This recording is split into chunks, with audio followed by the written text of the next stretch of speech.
बहुत अच्छी बात है। गणेशराव दुधगांवकर जिस वक्त मेंबर ऑफ पार्लियामेंट थे, वो तो मेंबर ऑफ पार्लियामेंट एक बहाना है। जो खासदार पीरियड में उन्होंने जो काम किए हैं, आपने इसकी बात करें हैं, लेकिन पूरी ज़िंदगी उन्होंने जो पब्लिक और आवाम के लिए एकात्मता का जो सबूत दिए हैं, मराठवाड़े के किसी नेता ने भी वो अपना एक सबूत नहीं दिया है।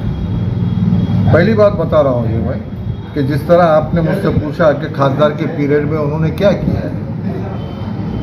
खासदार के पीरियड में सब में पहले, खासदार तो बात का सवाल है, लेकिन उससे अगर पीछे चले जाऊं तो जिस वक्त वो महाराष्ट्र के मंत्री थे, उस मंत्री के पीरियड के अंदर हमारे ग्रामीण भाग के बच्चे हर तरह के परेशान हो रहे थे टेक्निकल इंस्टीट्यूट के लिए।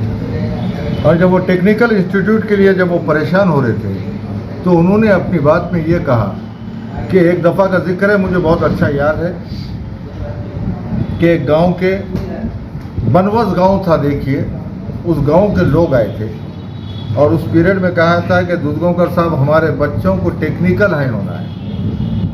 उन्होंने मंत्री पीरियड में महाराष्ट्र के अंदर ITI कॉलेज जो लेकर आया है, टेक्निकल इंस्टीट्यूट, वो खाली परभनी के हद तक नहीं लाए।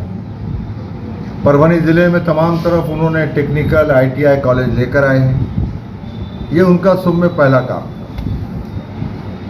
उसके बाद पायदान के रास्ते जो बोलते हैं, जो आज अमल बजावनी हो रही है, उस वक्त प्लानिंग पायदान के रास्तों की गणेशराव दुधगांवकर की ये थी। लेफ्ट इरिगेशन का प्रोजेक्ट भी, इरिगेशन के अंदर ये सिर्फ राइट कैनल चढ़ा था, तो उन्होंने बैठे और बैठने के बाद उन्होंने ये कहा कि वही के लेफ्ट के अंदर वहाँ पर मेरे इधर के किसान भाई जा रहे हैं, तो लेफ्ट कैनल भी लेकर आए। उसके बाद यहाँ का एक बहुत बड़ा मसला खड़े रह गया परभनी का। अब गणेशराव दुधगांवकर इनका नाम है, लेकिन एकता का ये बहुत बड़ा सबूत है।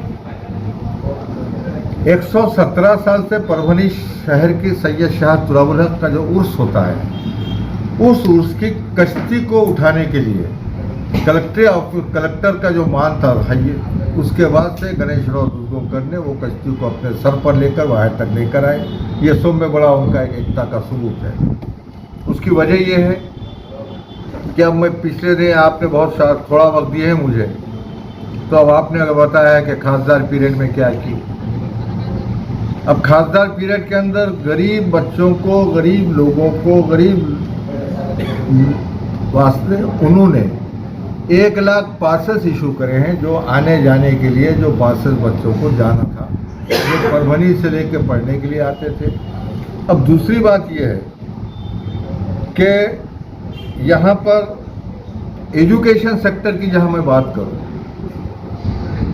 तो मुझे बहुत फ़ख्र की बात मालूम हो रही है कि जो विद्यापीठों में जो SRT हो या बाबू हो, जो वहाँ पर विद्यापीठों में जो ब्रांचेस नहीं हैं, यहाँ पर हमारे कॉलेज में 22 के ऊपर PG कॉलेज का चल रहे हैं। एक दूसरी बात ये है कि यहाँ पर उर्दू मीडियम का, ये उनका एकात्मता का बहुत बड़ा सबूत है कि उर्दू मीडियम के लिए उन्होंने जो यहाँ पर PhD खोले हैं, 8 से लेकर MA तक और MA से लेकर PG तक उन्होंने जो PhD का जो उर्दू डिपार्टमेंट चलाया है। तो मैंने पूछा उनको, गणेशराव दुधगांवकर साहब, आप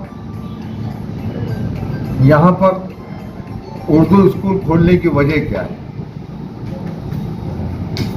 मुझ से रह नहीं गया। तो उन्होंने कहा कि इसके बाद आप मुझसे ये सवाल नहीं करना कि उर्दू डिपार्टमेंट खोलने की वजह क्या है। ये मेरे ज़िले का है, मेरे बच्चे यहाँ पर पढ़ेंगे। उर्दू मेरी लैंग्वेज नहीं है, मगर उर्दू मेरे देश की लैंग्वेज, इसलिए मैं उर्दू डिपार्टमेंट कर रहा हूँ। उसके बाद बहुत आप लोग, ये परभनी ज़िले के लोगों को, मराठवाड़े को, ये आपको बताते हुए आपको खुद फख्र मालूम होगा, साथी रामराव यादव साहब के मराठवाड़े के अंदर सिर्फ SRT के अंदर फिजिकल केमिस्ट्री था, SRT के अंदर फिशरीज डिपार्टमेंट था, बाबू के अंदर। गणेशराव दुधगांवकर ने यह सोचे हैं कि फिजिकल डिपार्टमेंट परभनी के अंदर ज्ञानोपासना कॉलेज में खोलना है। फिजिकल केमिस्ट्री डिपार्टमेंट उन्होंने अपने मंडल में खोला है। फिशरीज डिपार्टमेंट उन्होंने अपने मंडल में खोला है। आप लोग आंखों से देख रहे हैं इनकी जद्दोजहद और इनकी मेहनत। जिस तरह बगौल शायर ने अपने बड़े अच्छे अंदाज में कहा है कि हजारों बर्फ गिरी लाखों आंधियाँ उठी, गणेश खिल के रहेगा जो खिलने वाला है। एक पार्टीशन से लेकर आसमान की जो बुलंदियों को इमारत छूने वाली ज्ञानोपासक शिक्षण प्रसारक मंडल, यहाँ पर एकता का सबूत तो ये है कि यहाँ पर उन्होंने मजहब व मिल्लत को नहीं देखा, किसी समाज को नहीं देखा।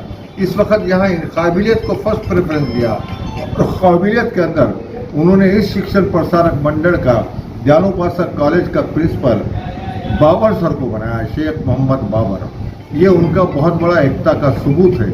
और दूसरा सबूत जादव साहब ये बता रहा हूँ, सुनकर मुझे बड़े ताज्जुब मालूम होता है कि गणेशराव दुधगांवकर शिवसेना से खासदार थे, बखौल इनके,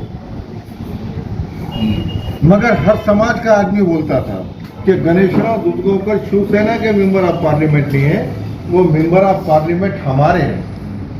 आपने गौर करा होगा कि परभनी लोकसभा मतदार संघ में जिस वक्त गणेशराव दुधगांवकर मेंबर ऑफ पार्लियामेंट के लिए खड़े हुए थे, वहाँ पर मुसलमानों ने जो एकजुटता और इत्तेहाद का सबूत दिया, जिसके अंदर दुधगांवकर साहब ने खुद एक भाषण में कहा कि मैं खासदार जो चुनकर आया हूँ, मुस्लिम मेरे भाइयों से चुनकर आया हूँ।